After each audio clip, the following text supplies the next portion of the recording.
Dans la plupart des temples maçonniques, on observe, si ce n'est sous la forme de l'étoile à 5 branches, du moins sous celle d'un triangle, on observe une lettre G. Beaucoup de discussions autour de cette lettre G. Pour quelle raison? Qu'est-ce que veut dire ce G? Certains disent God, eh bien non, parce qu'en français c'est Dieu, en latin c'est Dieu, c'est un théos en grec. Par contre, la maîtrise impliquant la maîtrise sur le tout, sur la terre, alors vous avez le gay grec, qui veut dire la terre, qui a donné géométrie. Le métron, c'est la mesure de la terre. Eh bien, c'est exactement ce qui correspond à la notion de grand architecte de l'univers et à la notion de maçon. Le G en question fait appel à la géométrie. Tous les symboles maçonniques sont empruntés à la géométrie. Et vous allez en avoir une preuve ici. Et j'irai même jusqu'à dire ce qui suit. Nous passons maintenant à une considération qui est propre au maître, je le prétends, parce qu'elle est à 3 dimensions. On peut dire ceci. Vous avez ici le travail de l'apprenti. Vous avez eu le dégagement de la table essentielle qui n'est plus profanée au niveau des intérêts du groupe. Les intérêts égocentriques de l'individu vont justement suivre, quand il sera compagnon, l'appel de la table le reliant au tout. Vous avez, puis-je dire, ici la vision d'un point, un point lumineux. On pourrait dire ponctuel. Ici, vous avez une vision en plan. C'est tout à fait l'hémisphère de l'analyse, l'hémisphère gauche du cerveau, si vous voulez, le serpent chez Nietzsche, tout à fait. Et ici, vous avez la vision, non plus en plan, mais à 3 dimensions, c'est-à-dire sous forme cubique, spatiale, si vous préférez. Or, le spatial, tenez-vous bien, est, par définition, la zone d'action de l'hémisphère droit du cerveau, de l'inconscient. C'est absolument émerveillant. Sont-ce des spéculations? En tout cas, ce sont des hypothèses, et à mes yeux, étant donné tout ce que j'ai parcouru, je les trouve fondées, ces hypothèses. Ces hommes ont été jusque-là. Examinons maintenant, à 3 dimensions, le travail des 3 degrés. Il faut préciser que les 2 tables de la loi, qui s'offraient sous forme plane aux compagnons, s'offre sous forme spatiale au maître. Il a changé d'optique. Non plus cette vision-là, des 2 directions, des pas. Mais attention, cette vision-là, vous voyez, ce n'est pas tout à fait la même chose. Vous avez ici le plan humain, le plan d'en bas, et vous avez ici ce qui monte, ce qui donne valeur à tout ceci, ce qui dirige tout cela. Ici, donc, vous êtes déjà en présence d'un changement d'horizon parce que vous avez passé à la 3e dimension, c'est-à-dire au degré du maître.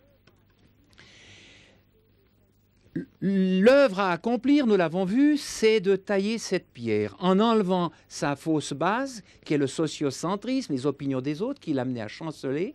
C'était le degré 1.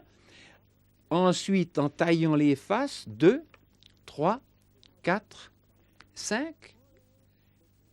Et vous arrivez au niveau du maître, il enlève l'ego qui maintenait prisonnier le centre, c'est l'opération 6, et alors il y a jaillissement de l'intérieur, c'est l'opération 7, il y a 7 partout, car désormais, ce n'est plus l'individu qui travaille, c'est un donné qui vient de son fond, c'est l'inconscient directeur.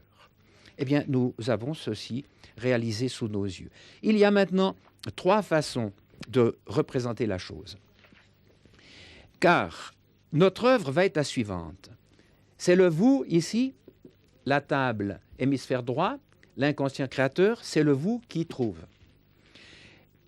Ici, il y a inversion, c'est, je dois vous le montrer ainsi, c'est le vous qui se transforme en on, qui donne, et il y a maintenant dégagement du centre par l'ablation de l'ego. C'est le on qui devient directeur, roi de l'individu comme il est roi du cosmos.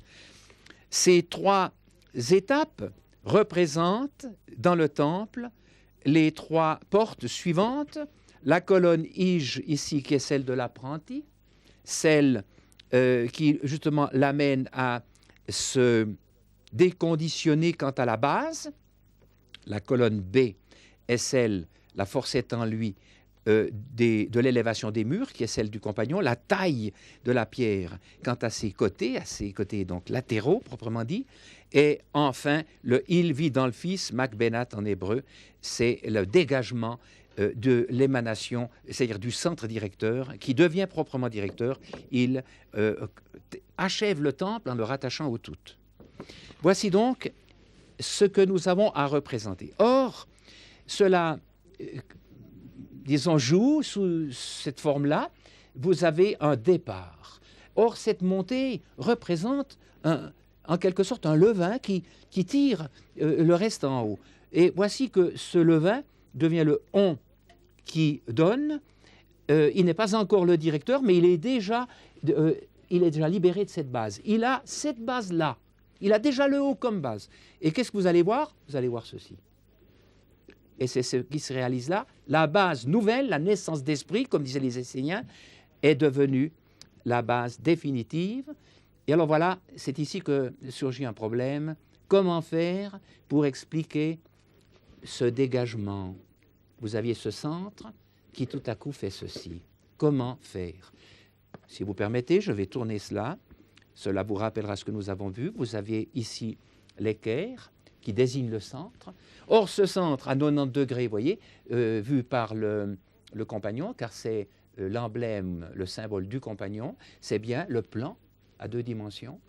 En réalité, vous devez tirer ce centre à l'intérieur du cube de la même manière que quand il y a l'inversion, vous l'avez tiré à l'intérieur, les 90 degrés deviennent à ce moment-là 70 degrés,2, c'est-à-dire le compas refermé par rapport à l'équerre. Absolument grandiose que de trouver une pleine confirmation de tout ceci sous forme des 3 dimensions. Mais il fallait que le maître, justement, en arrive là.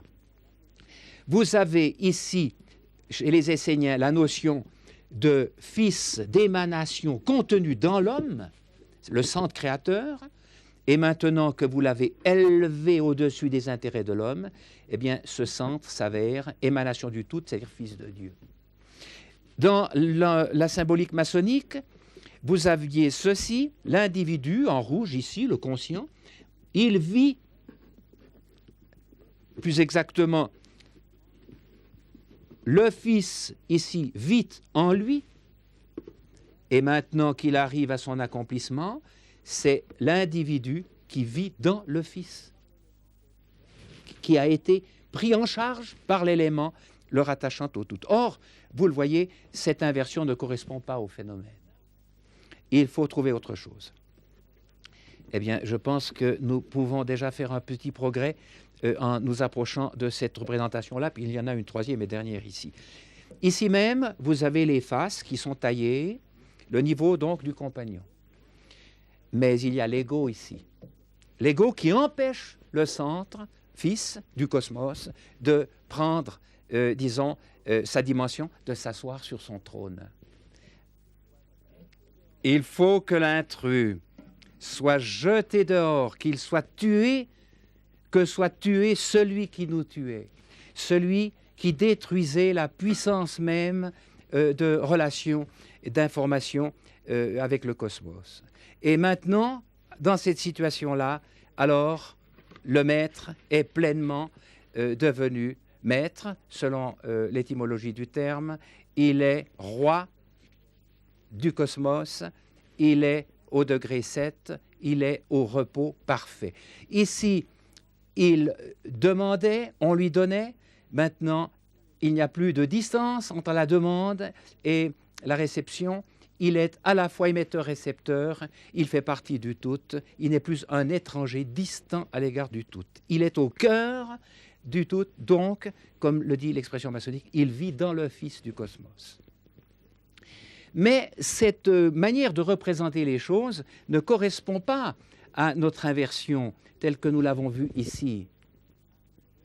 Parce que nous avons eu compression du pyramidion et il devait être à l'intérieur la tête en bas. Vous l'avez de manière très nette ici. Alors, nous recourons à cette manière-là de représenter les choses, à 3 dimensions également, mais cette fois-ci sous la forme du dégagement de la table de gauche, de la première table de la loi, qui devient maîtresse, qui est le guide, comme dit l'expression maçonnique, qui va conduire jusqu'au but. Voici la première opération, représentée par ce moyen, celle de l'apprenti. Il va élever, dégager de son fond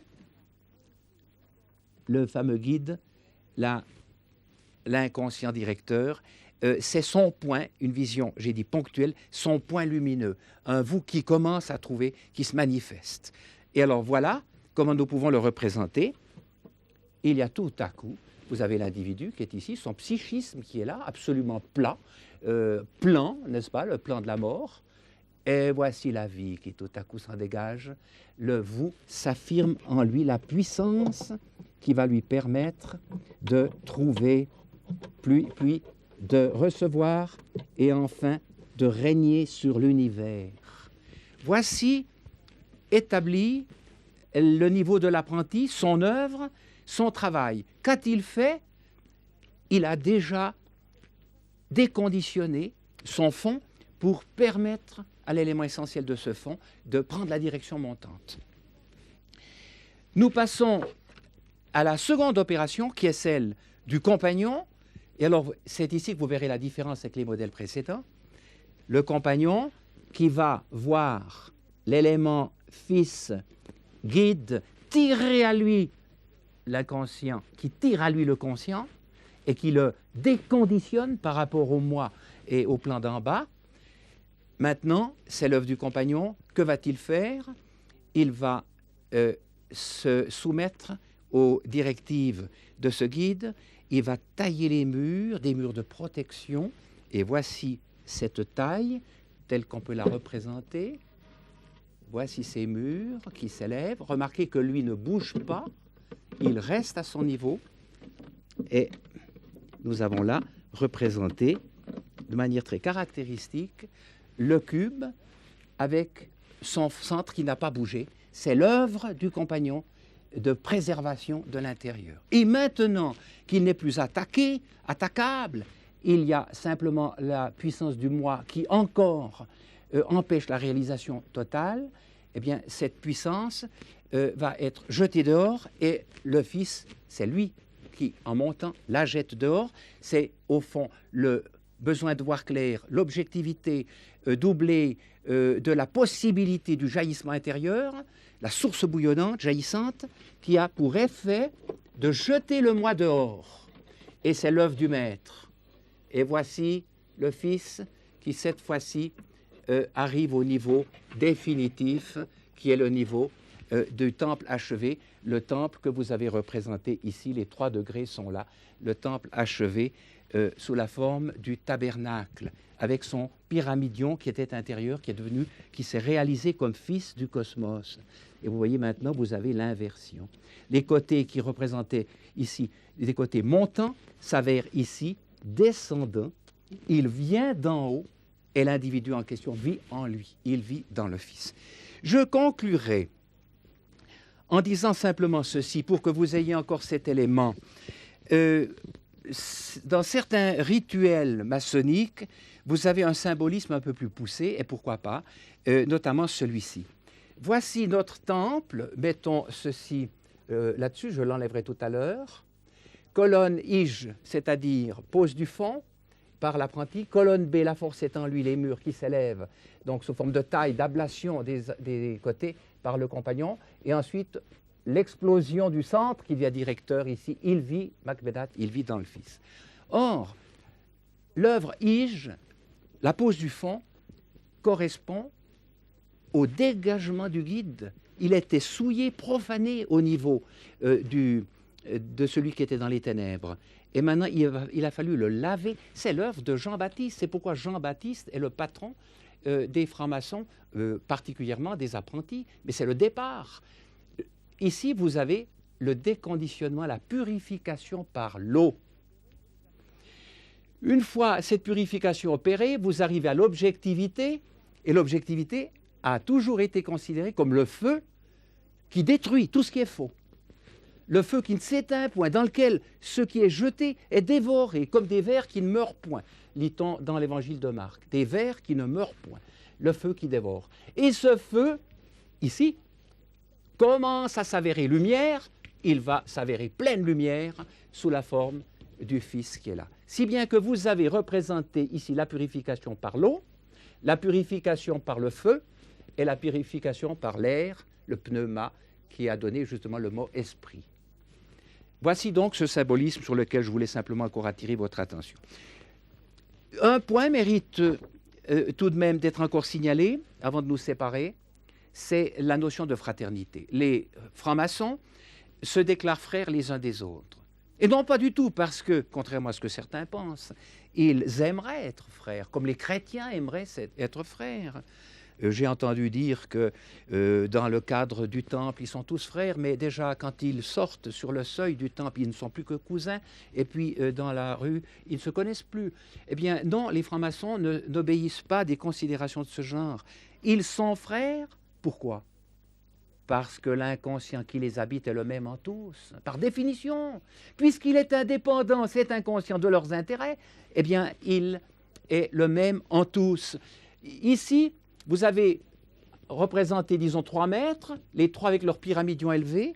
Eh bien, ce fils, l'inconscient, par rapport à chacun d'eux, enseigne les mêmes choses en chacun d'eux. Non pas exactement les mêmes vérités, mais des vérités qui correspondent à ce qui est enseigné dans les autres, des vérités complémentaires. Si bien que vous pouvez ôter ce pyramidion individuel et le remplacer par un pyramidion collectif, c'est-à-dire qui concerne l'humanité tout entière. Et alors maintenant, vous avez l'humanité fraternelle, dirigée par le même directeur, qui est l'inconscient issu du tout et non plus un homme qui égare d'autres hommes, vous voyez. C'est absolument capital, ceci. Le Fils en question est unique, puisque par définition, l'inconscient, libre des intérêts de chacun, est le même en tous, vous voyez. Lorsque dans un temple maçonnique, les travaux, et je terminerai par cela puisque c'est un peu notre situation maintenant, ce qu'on appelle les travaux se terminent, eh bien, vous avez ce symbolisme très beau qui est le suivant. Vous avez la colonne Ige qui est toujours à droite. Vous entrez dans le temple avec ici le premier surveillant qui représente justement celui qui s'occupe des apprentis. Assis non loin de lui, mais à même distance, plus exactement, disons, à même hauteur, voilà, à même hauteur, le deuxième surveillant, la colonne B, qui est celle des compagnons. Et vous avez à l'orient, ici, mais regardant en bas, le maître, l'étoile inversée, vous voyez. Le sommet ici du pyramidion que vous retrouvez toujours ici, c'est le président de la loge, le maître qui dirige ses travaux. Or, lorsque les travaux sont terminés, il se passe ceci. Et je fais appel à ce symbole puisque c'est au fond ce qui doit se passer pour chacun de nous, au point où nous en sommes. Vous avez, c'est connu, vous avez le symbole du triangle. Eh bien, il est là, le triangle. Je le représente ainsi. Voici notre triangle. Dans ce triangle, vous avez ceci, par exemple, dans l'église de Divise. Vous avez un triangle au-dessus du chœur, disons de l'autel du fond, c'est un temple, une église catholique. Vous avez ici un triangle avec un œil dans ce triangle. C'est le symbole maçonnique par excellence. Plus exactement, c'est un symbole non pas maçonnique dans l'église de Divise, mais essénien, vous voyez. C'est dans cette église, d'Arlesheim, que vous avez vu l'une des photos de ces tables avec 3 commandements sur la première et 7 sur la seconde. Vous avez un œil. Les chrétiens qui ont repris cette tradition très ancienne en ont fait de cet œil l'œil de Dieu. Or, il ne s'agissait pas de cela du tout. Il s'agissait de l'inconscient Fils de Dieu qui nous habite. Et alors, c'est le symbole par définition des maçons. C'est la source de la lumière qui est ici. Alors, lorsqu'ils ont travaillé, cherché la vérité ensemble, par le moyen de symboles, etc., eh bien, le Vénérable vient, vous avez ici le premier commandement de la loi. Ici, vous avez le deuxième commandement. Ici, le troisième. On est monté ainsi dans le temple. Eh bien, il descend de sa chair. C'est le Vénérable Maître en chair. Il enseigne et il éteint la grande lumière qui lui correspond. Le deuxième surveillant, pardon, le suit. Vous voyez, c'est l'inverse de ce qui s'était fait lorsqu'on a, comme on dit, ouvert les travaux. Je fermerai ceci ainsi. Le deuxième surveillant, maintenant, c'est son tour, vient et éteint la deuxième lumière qui se trouve ici même, au centre du temple. Il éteint cette lumière. Et c'est enfin, puisqu'on fait l'inverse de ce qui s'était fait, le premier surveillant qui éteint la troisième et dernière lumière. Ces lumières sont sagesse, force, B, la force est en lui, beauté, l'harmonisation au tout. Je répète, sagesse, force, beauté. Et alors, le Vénérable Maître déclare: quelle heure est-il, frère deuxième surveillant?